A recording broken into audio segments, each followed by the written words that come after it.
តាលោកអ្នកធ្លាប់ដឹងអ្វីខ្លះអំពីអេសាក់ញូតុនក្រៅពីផ្លែប៉ោមធ្លាក់មកលើក្បាលរបស់គាត់គ្រប់គ្នាធ្លាប់បានដឹងអំពីទ្រឹស្ដីទំនាញរបស់លោកអេសាក់ញូតុនតាមរយៈផ្លែប៉ោមធ្លាក់មកលើក្បាលរបស់គាត់ចង់ដឹងថាតើប្រវត្តិរបស់លោកអេសាក់ញូតុនអស្ចារ្យនិងគួរឲ្យចាប់អារម្មណ៍យ៉ាងណាសូមតាមដានទស្សនាដូចតទៅទី1ជីវិតពីកុមារភាពនិងបុគ្គលិកលក្ខណៈអេសាក់ញូតុនជាទារកដែលកើតមិនគ្រប់ខែនៅក្នុងឆ្នាំ1642ទារកញូតុនមានរូបរាងតូចណាស់ដែលគេមិនរំពឹងថាគាត់នឹងអាចរស់រានមានជីវិតឡើយអេសាក់ញូតុនកើតនៅក្នុងឆ្នាំ1642ជាឆ្នាំដែលលោកហ្គាលីឡេអូបានស្លាប់ដែលជានិមិត្តរូបនៃការតភ្ជាប់រវាងអ្នកប្រាជ្ញវិទ្យាសាស្ត្រដ៏អស្ចារ្យទាំងពីររូបលោកអេសាក់ញូតុនស្អប់ឪពុកចុងរបស់លោកខ្លាំងណាស់ហើយគាត់ថែមទាំងធ្លាប់គំរាមដុតផ្ទះចោលថែមទៀតផងលោកអេសាក់ញូតុនពិតជាឯកោខ្លាំងណាស់ពេញមួយជីវិតរបស់លោកគ្មាននរណាម្នាក់ដឹងថាលោកមានទំនាក់ទំនងស្រែហាណាមួយឡើយលោកអេសាក់ញូតុនធ្លាប់ហ៊ានយកម្ជុលចាក់ចូលភ្នែករបស់គាត់ដើម្បីតែចង់ដឹងអំពីរបបកំហើញនៃក្របភ្នែកថាតើហេតុអ្វីបានជាក្របភ្នែកអាចមើលឃើញបានទី2ទេពកោសល្យក្នុងវិស័យជាច្រើនលោកអេសាក់ញូតុនបានបង្កើតឲ្យមានការគណនា Calculus ដែលជាផ្នែកមួយនៃការសិក្សារបស់គាត់អំពីចលនានិងការផ្លាស់ប្ដូរលោកអេសាក់ញូតុនបានបង្កើតច្បាប់ចលនាទាំង3ដែលជាគ្រឹះនៃមេកានិកបុរាណលោកអេសាក់ញូតុនបានរកឃើញច្បាប់ទំនាញសកលដែលត្រូវបានបំផុសគំនិតដោយផ្លែប៉ោមដែលធ្លាក់ពីលើដើមចុះមកក្រោមចំក្បាលរបស់គាត់លោកអេសាក់ញូតុនបានបង្កើតកែវយឺតឆ្លុះបញ្ចាំងដោយប្រើកញ្ចក់ជំនួសកែវដើម្បីកាត់បន្ថយភាពខុសប្រក្រតីអេសាក់ញូតុនគឺជាបុគ្គលដ៏សំខាន់មួយរូបនៅក្នុងការសិក្សាអំពីអុបទិកដោយលោកបានបង្ហាញថាពន្លឺពណ៌សគឺជាពន្លឺដែលផ្សំឡើងពីវិសាលគុម្ពនៃពណ៌ជាច្រើនផ្សេងទៀតទើបអាចបង្កើតបានជាពណ៌សបែបនេះទី3ជាអ្នកប្រាជ្ញនិងការលាក់កំបាំងខ្លួនលោកអេសាក់ញូតុន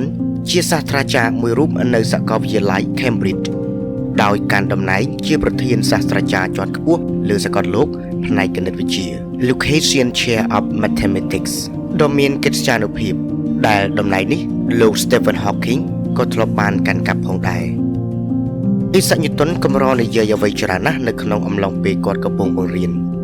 ហើយជារឿយៗបើទោះបីជាគ្មានសិស្សមករៀនក៏ដោយ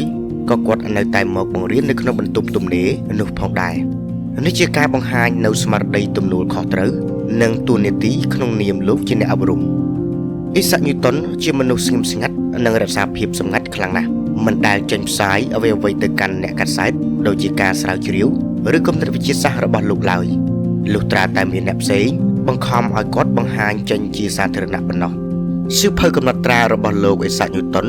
ពោពេញទៅដោយអាថ៌កំបាំងជាពិសេសទំនាយសាសនាដែលសរសេរជារបៀបសម្ងាត់និងការពិសោធន៍ Alchemy គឺជាការពិសោធន៍ផ្នែកវិទ្យាសាស្ត្រចាស់សម័យមួយដែលព្យាយាមបំលែងលោហៈធម្មតាឲ្យទៅជាមាសឬស្វែងរកអថេរភាពនៃជីវិតក្នុងសកលលោកអេសាក់ញូតុនបានសរសេរអំពីសាសនានិង Alchemy ច្រើនជាងការសរសេរអំពីវិទ្យាសាស្ត្រឬគណិតវិទ្យាទៅទៀតទី4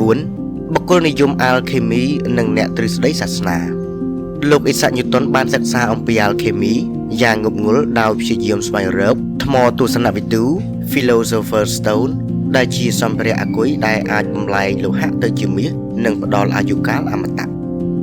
លោកអេសាក់ញូតុនបានជឿថាគម្ពីរនេះមានកូដសម្ងាត់លាក់ក្នុងនោះយ៉ាងអាថ៌កំបាំងហើយគាត់បានព្យាយាមបកស្រាយកូដសម្ងាត់នេះ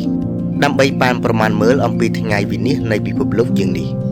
លោកអេសាក់ញូតុនបានបដិសេធការជឿលើទ្រឹស្ដីត្រីអង្គដែលជាការជឿសំខាន់បំផុតនៅក្នុងសាសនាគ្រីស្ទការច្រានចោលនៅជំនឿបែបនេះរបស់លោកអេសាក់ញូតុន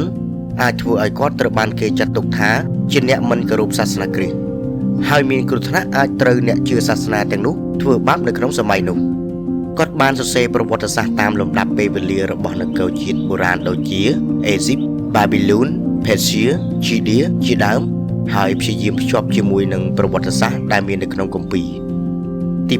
5ជាអាជ្ញាធរនៃរោងកសាប្រាក់អេសាក់ញូតុនបានធ្វើការនៅ Royal Mint ជាស្ថាប័នផលិតប្រាក់របស់អង់គ្លេសដោយទទួលខុសត្រូវក្នុងការដោះស្រាយនិងប្រយុទ្ធប្រឆាំងនឹងការធ្វើប្រាក់ក្លែងក្លាយគាត់បានស៊ើបអង្កេតអ្នកក្លែងបន្លំប្រាក់ក្លែងក្លាយដោយខ្លួនគាត់ផ្ទាល់ ដោយបន្លំខ្លួនធ្វើជាកេញសម្ងាត់ដើម្បីប្រមូលភស្តុតាងថែមទៀតផងលោកអេសាក់ញូតុនបានធ្វើឲ្យលោក William Challoner ដែលជាមេខ្លាយបន្លំប្រាក់ខ្លាំងៗធំបំផុតនៅសម័យនោះត្រូវបានប្រហារជីវិតបន្ទាប់ពីកសាងសំណុំរឿងដ៏រឹងមាំប្រឆាំងទៅនឹងការខ្លាយបន្លំរបស់អ ுக ្រិតជនរូបនេះទី6កិត្តិនាមនិងការទទួលស្គាល់លោកអេសាក់ញូតុនត្រូវបានព្រះមហាក្សត្រយ៉ានីអាណេប្រោសព្រះរាជទានគោរមងារជានិតឬជាភាសាខ្មែរថាសេនាបតីនៅក្នុងឆ្នាំ1705ដែលជាអ្នកប្រាជ្ញវិទ្យាសាស្ត្រដំបូងគេដែលទទួលបានកិត្តិយសនេះសម្រាប់ការងារជាជាងភាពស្មោះត្រង់ខាងនយោបាយលោកអេសាក់ញូតុនបានក្លាយជាប្រធាននៃ Royal Society ដែលជាស្ថាប័នវិទ្យាសាស្ត្រឈានមុខគេនៅចក្រភពអង់គ្លេសក្រោយពីលោកអេសាក់ញូតុនបានទទួលមរណភាពទៅសពរបស់លោកត្រូវបានគេបញ្ចុះនៅក្នុងវិហារ Westminster Abbey ដែលជាកិត្តិយសដ៏កម្រមួយដែលជាធម្មតាវិហារនេះទុកសម្រាប់តែរាជវង្សនិងកវីនិពន្ធតែប៉ុណ្ណោះទី7ឥទ្ធិពលរបស់លោកទៅកាន់ពិភពលោកសៀវភៅ Principia Mathematica របស់លោកគឺជាស្នាដៃមួយដែលមានឥទ្ធិពលបំផុតក្នុងប្រវត្តិសាស្ត្រវិទ្យាសាស្ត្រលោកអេសាក់ញូតុនបានបង្រួបបង្រួមចលនានៅលើផែនដីនិងចលនានៅលើមេឃដោយបង្ហាញថារូបវិទ្យាដូចគ្នាអនុវត្តចំពោះផ្លែប៉ោមនិងភពនានាគាត់បានបំផុសគំនិតដល់យុគសម័យនៃពន្លឺ Age of Enlightenment ដែលជាការបង្កើតវិទ្យាសាស្ត្រនិងទស្សនវិជ្ជាសម័យទំនើបលោកអេសាក់ញូតុនបានផ្លាស់ប្ដូរវិទ្យាសាស្ត្រពីការប៉ាន់ស្មានទៅជាគណិតវិទ្យាយ៉ាងជាក់លាក់ដោយទទូចឲ្យមានភស្តុតាងមិនមែនតែការទស្សន៍ទាយនឹងមាត់ប៉ុណ្ណោះនោះទេលោក Albert Einstein បានហៅលោក Newton ថាជាបុគ្គលដ៏មានពន្លឺចែងចាំងមួយរូបដែលវិទ្យាសាស្ត្រសម័យទំនើបទាំងអស់ឈើលើស្មារបស់គាត់